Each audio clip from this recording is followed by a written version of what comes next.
সামনে ঈদুল আজহার দিন আপনারা এই ঈদের সময় খুব সহজে এভাবে আমার মতো বানিয়ে নিতে পারবেন। আশা করি আপনাদেরও ভালো লাগবে। মেহমান আসলে খুব সহজে পরিবেশন করতে পারবেন। হ্যালো, আসসালামু আলাইকুম। কেমন আছেন সবাই? আশা করি সবাই ভালো আছেন। আলহামদুলিল্লাহ, আমি ভালো আছি। আমার এই ভিডিও যদি আপনাদের ভালো লাগে লাইক দিবেন, শেয়ার করবেন এবং আমাকে ফলো করবেন। আর ইউটিউব থেকে দেখলে সাবস্ক্রাইব। এবার যাব মূল রেসিপিতে। আম সেমাই রান্না করার জন্য আমি এখানে 2টা পাকা আম নিয়েছি। এখানে সেমাই নিয়েছি, দেখুন। আমগুলো খোসা ছাড়িয়ে এবার পিস করে ব্লেন্ডার করে দিব। এবার আমগুলো আমি খোসা ছাড়িয়ে এরকম ছোটো ছোটো টুকরা করে দিয়েছি। এবার ব্লেন্ডারে পেস্ট করে নিব। আমি ব্লেন্ডারে জারে পেস্ট করে নিয়েছি। এবার একটা প্যানের মধ্যে ঘি দিয়ে দিচ্ছি সেমাইটা ভাজার জন্য। ঘি যখন গরম হয়ে আসবে এবার সেমাইগুলো আমি দিয়ে দিব। এখানে 150 গ্রাম সেমাই আছে। এবার আমি ভেজে নিব। জালটা আমি লো আঁচে রেখেছি। সেমাইটা ভাজার সময় খেয়াল রাখতে হবে যেন পুড়ে না যায়। আমি উল্টিয়ে পাল্টে সেমাইটা এরকম ভেজে নিয়েছি। একটা সুন্দর একটা গন্ধ বেরিয়েছে। এবার আমি নামিয়ে নিব। সেমাইটা রান্না করার জন্য চুলায় একটা পাত্র দিয়েছি। এবার দুধ দিয়ে দিব।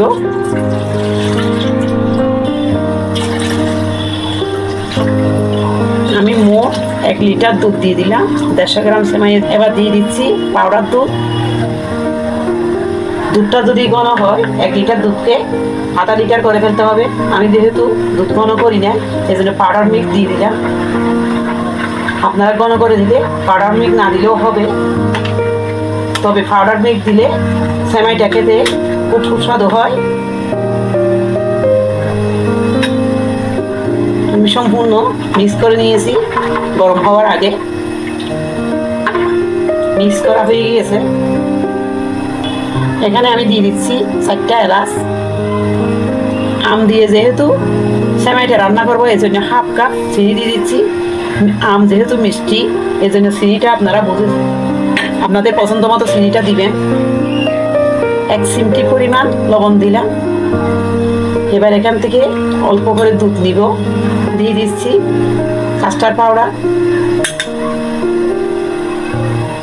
আমি কাস্টার্ড পাউডার 2 চা চামচ দিয়েছি।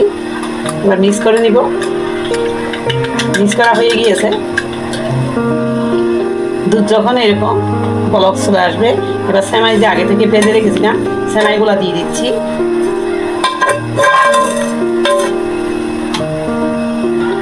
সেমাই যখন এরকম একটু সিদ্ধ হয়ে যাবে এবার আমি কাস্টার্ড যে মিক্স করে দুধগুলো রেখেছিলাম এই কাস্টার্ডের মিশ্রণটা আমি দিয়ে দিচ্ছি।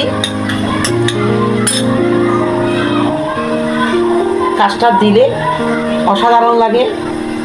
আম যে আমি পেস্ট করে রেখেছিলাম আমের পেস্টগুলো আমি দিয়ে দিলাম।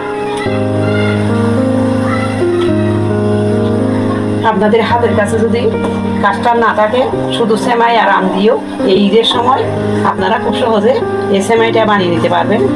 দেখুন কত সুন্দর হয়েছে। এবার দিয়ে দিচ্ছি কিছু চীনাবাদাম আর কাঠবাদাম আমি কেটে রেখেছিলাম আগে থেকে ভেজে। আমার একদম তৈরি হয়ে গেল এই সেমাই। এবার আমি নামিয়ে নিব। আমি একটা মুলের মধ্যে সার্ভিং ডিশে আমি নিয়ে নিয়েছি।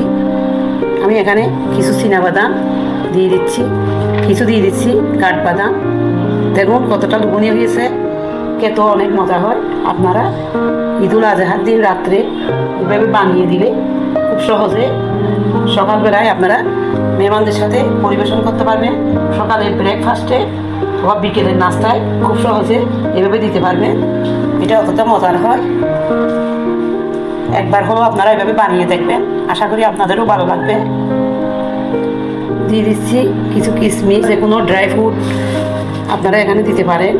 যে কোনো বাদাম আপনারা ব্যবহার করতে পারেন। আমি শুধু কাঠবাদাম আর চীনাবাদাম দিয়েছি। দেখুন সেমাইটা কত লোভনীয় হয়েছে। দেখুন খেতেও অনেক দারুণ হয়েছে।